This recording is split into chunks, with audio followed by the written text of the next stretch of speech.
Developing right now, Pennsylvania Governor Tom Wolf is calling for a statewide mask requirement for all students in schools. In a letter sent today, Wolf urges lawmakers to return to Harrisburg immediately to take up the issue. He says he wants to see legislation because parents, teachers, and doctors are demanding it. A spokesperson for the PA House GOP caucus tells the Associated Press its members are against a statewide mask mandate. The other big headline this evening, the heat, and there's no doubt about it. We're officially in the dog days of summer. Let's take a live look at a sizzling Philadelphia skyline here. We're officially in heat wave number 6. I'm Jason Martinez. I'm Shayna Humphreys. Thanks for joining us today. We've got team coverage for you. Jeff Cole is out there where it is hot in Doylestown, but let's start with Kathy Orr in the Weather Center. What's the latest, Kathy? Well, it is official, as you mentioned, the 6th heat wave of the season, and it's not going to let up anytime soon with more temperatures in the 90s. So Monday we did make it to 90, yesterday 92, today so far 92, and that's going to roll on for Thursday and for Friday. Last year we had 5 heat waves the entire summer.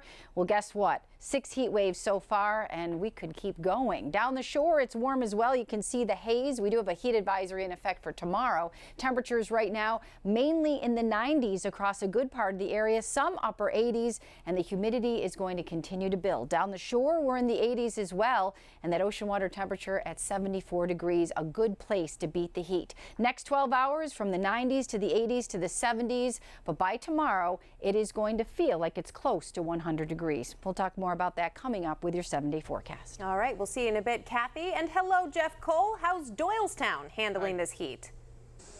Well, you know, across the region, when it gets this warm, of course, there are cooling centers that cities set up concerned about the elderly and folks who don't have air conditioning. Here in Doylestown, though, there is a beautiful community pool behind me, and today you wouldn't be surprised to know that it is very busy. In the scenic borough of Doylestown, the late lunch crowd found relief from the sun wherever they could, while others rested on a shaded bench. It's not a bad day to sit in the shade here, though, right? Not at all, right? I was sweating a bit too much in the sun. In what's now the 6th heat wave of the summer of 2021, many here remember not just the warmth, but the rain and a few too many days working at home. It was a little more difficult for me because I'm working from home versus being in the office, and the office was very cool and my home is not because I don't have air conditioning. So 5 pools make up the Fanny Chapman Pool owned by the borough of Doylestown. The facility is supported by 840 families, 1,600 members. As the summer wanes but the temperature rises, the pool was packed, where high school junior Annie Young is a lifeguard. It's really hot. This whole week has been in like the low 90s, but the sun's been out. And we got a lot of people here, so it's actually a nice way to end the summer, in my opinion. Concerned about the impact of the heat on the elderly, Doylestown Township is running a cooling center through Friday. While the heat can be fun, it's also dangerous. Philadelphia reports 5 heat-related deaths this summer, the last on July 16th. Back at Fanny Chapman, welcome relief on a searing summer day. We love the pool. It's great. There's a bunch of pool moms. They're all here all summer. We've had our share of rain. We've had our share of hot weather. These last couple of days, everybody wants to get out and find water. And they have a lot of water here, some 5 pools. They certainly expect to be busy, of course, in the days to come. Some 600 kids get swimming lessons here in the summer, and they actually raise money to let kids come here who can't afford the membership to learn how to swim. Live here in Doylestown, I'm Jeff Cole, Fox 29 News. Hello to you folks. Thank you very much, Jeff. A large fire gutted a house in Newcastle, Delaware this afternoon. The state fire marshal's office ruled that it was accidental. It happened around noon on Buena Vista Drive in the Buena Vista development. Investigators say the fire started inside a garage when gasoline vapors ignited off an operating pump, quickly spreading to the home and destroying it. The homeowner and 2 firefighters were injured, but they are okay. Horrifying moments in North Philly. A 14-year-old is fighting for his life after being shot on a stoop. Our Shayna Ferreira is live at police headquarters with the latest. Shayna? Well, a difficult day for neighbors and community members who say they are shaken to their core over what police say was a shooting at point-blank range just steps away from their front doors. A 14-year-old boy now clinging to life. Sky Fox over the scene of a shooting Tuesday night in this North Philadelphia neighborhood. Multiple shots were fired on the 2100 block of North 18th Street, hitting a 14-year-old. Take a listen to the chaos just after the shooting. The video given to Fox 29 by a witness is too graphic for air. Oh my God, yo. Oh my God. Philadelphia police say the teenager was sitting on the porch of a home when he was approached by 3 young juveniles and was shot once in the chest and twice in the arm. It appears that the shooter walked right up to this 14-year-old and fired a shot. A neighbor who lives right next door to where the shots rang out seen cleaning up bloodshed left behind in the sweltering heat. She asked us to remain anonymous. I wanted to kind of just clean up the sidewalk just because, I was just thinking of the other families and people that were just walking and what they might be feeling, seeing that. She says her roommates were home when the chaotic scene erupted. I just really hope he's okay, and I mean, it's just heartbreaking, to see that happen, it just I just feel for the kid so much. Be so close to it, and knowing, that there's other young people around and hearing about his age, that's just it's very scary. Community activists familiar with the neighborhood say it's yet another traumatic moment for a neighborhood plagued with gun violence. These children are innocent still, or they were. The thing is, we don't have a safe haven for them, especially those times of nights. So the streets become their playground. The effect that this has beyond the victim itself, the family members, the mothers, the fathers, the sisters, the brothers, it's horrific. Now we're told that young victim remains in very critical condition tonight at Temple University Hospital. As far as suspects go, police have not released any additional information, but of course, stick with Fox 29 as we work to learn more. We're live in front of Philadelphia Police Headquarters. Shayna Ferreira, Fox 29 News. All right, Shayna, thank you very much. As we get ready for the classroom comeback, there's new guidance for archdiocesan schools in Philadelphia. They are starting the year with a mask requirement. Meanwhile, enrollment is up as more parents try to ensure that their kids have a full year of in-person learning.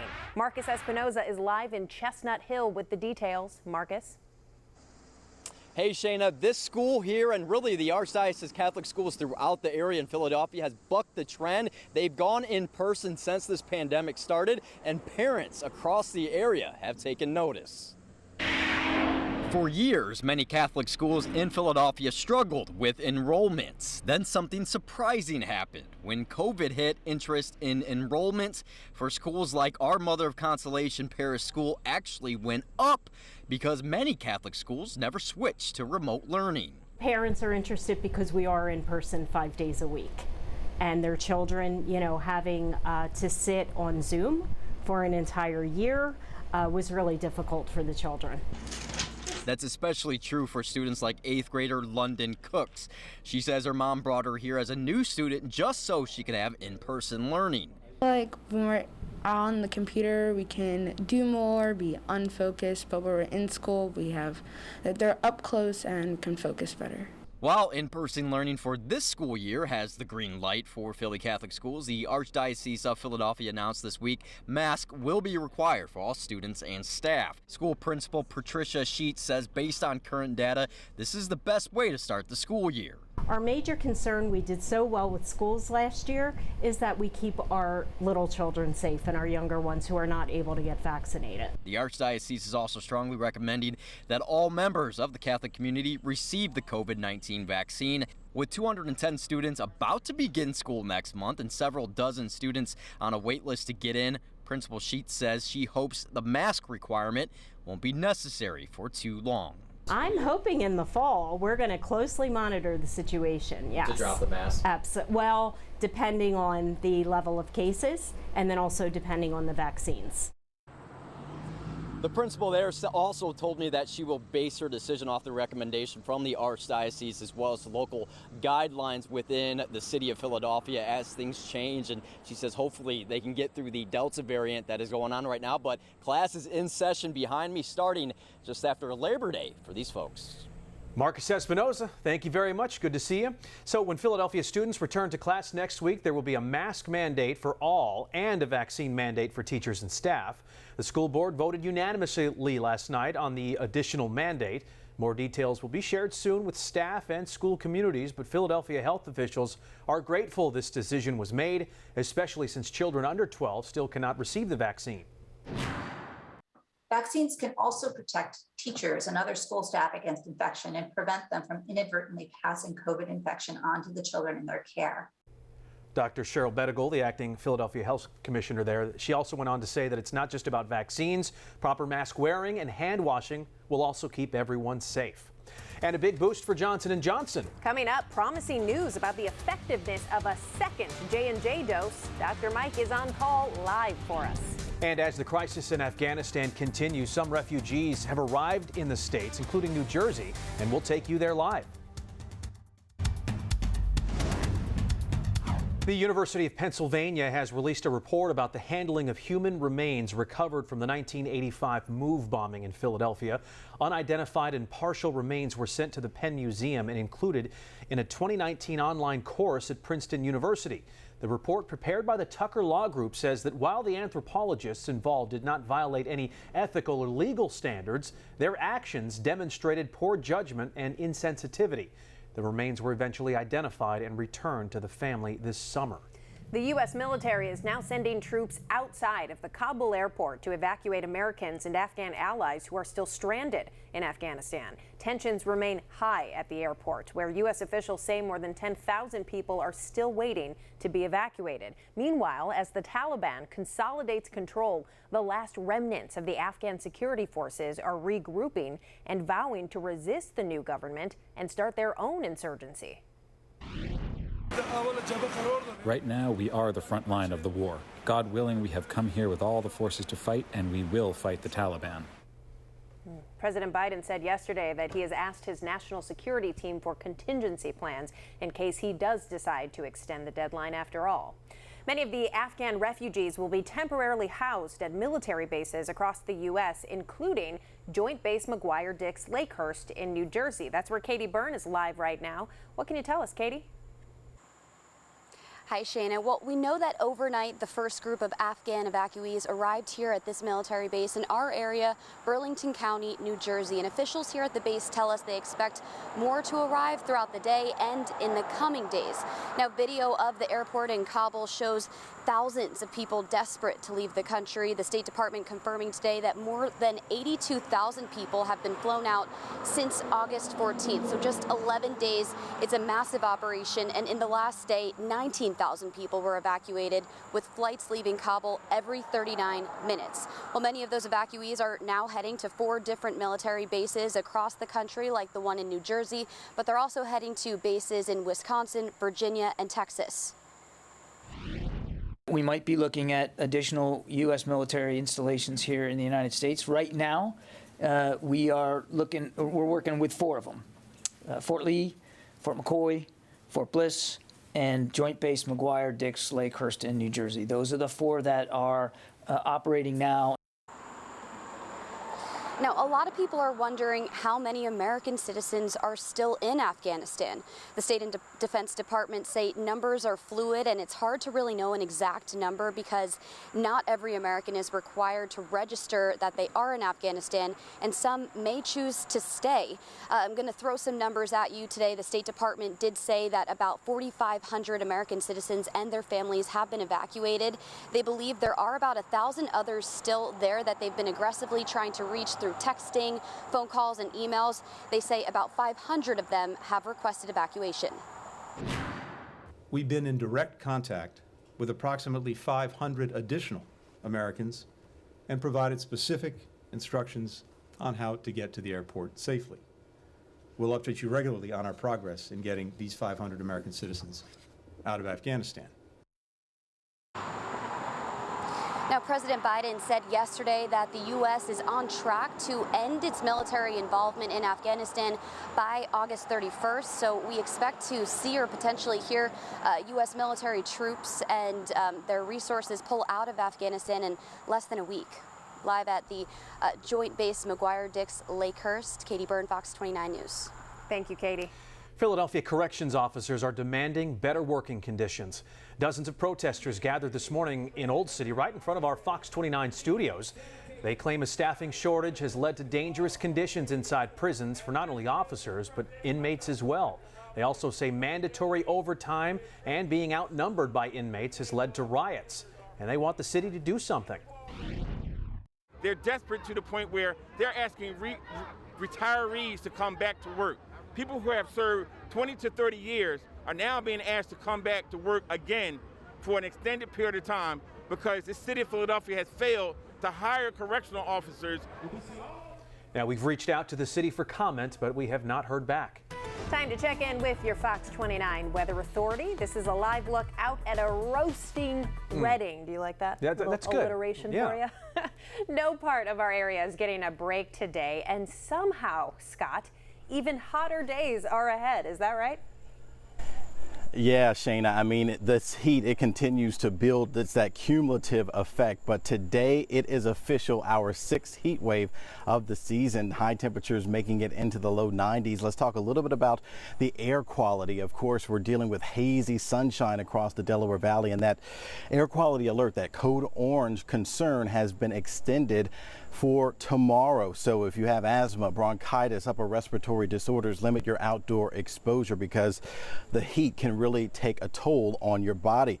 Also, if you've stepped outdoors the past several days, you know that the pollen count, it has been in the medium to high category. So we're dealing with ragweed. We're also dealing with nettle and cinnamon. So just take your allergy prescriptions, and that ragweed, it is something else. As far as the rainfall chances over the next several days to maybe help kind of cleanse the atmosphere of the air quality and some of the pollen concerns, we do have some scattered chances that will return as we get toward the heating of the day for tomorrow, but really no widespread coverage. As we get toward Friday, about a 40% chance, and Saturday looks to be our better bet as far as some rainfall across the area. So coming up, Kathy will have the details with the 7-day forecast, Jason and Shayna, about some heat relief in the offing as we kind of close the books on August and move towards September. Back to you. In the meantime, air conditioning is our friend. The freezer aisle at your local grocery store is your friend. Yep, stay cool out there, people. Thank you very much, Scott.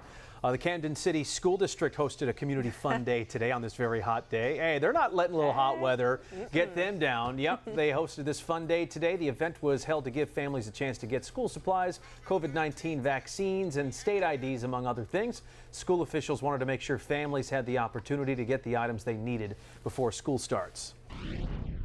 In order for our schools not to have to shut down, we need as many families to take advantage of getting vaccinated. Public school classes start in Camden on September 7th. Was that the electric slide they were doing? I think it was. It might have been, maybe a little Cupid shuffle. Either way, it looked like a good time. No doubt. So that brings us to our poll tonight. Are your kids ready to go back to the classroom? I know that this feels, as parents, this feels like the longest summer ever. I want them to go back to school last year. Right away. Get out of the house, please. Let us know how you guys are feeling, how your kids are feeling by going to fox29.com/go-vote. We want to hear from you. Let us know. And we are dedicated to getting your back-to-school questions answered, especially this year. So on Friday, Delaware's Secretary of Education Susan Bunting will be joining us live at 5 p.m. You can send us your questions by using the hashtag #ClassroomComeback on social media. A scary situation in San Diego caught on camera. Still to come, a plane makes an emergency landing on a busy California highway. Video you've got to see coming up.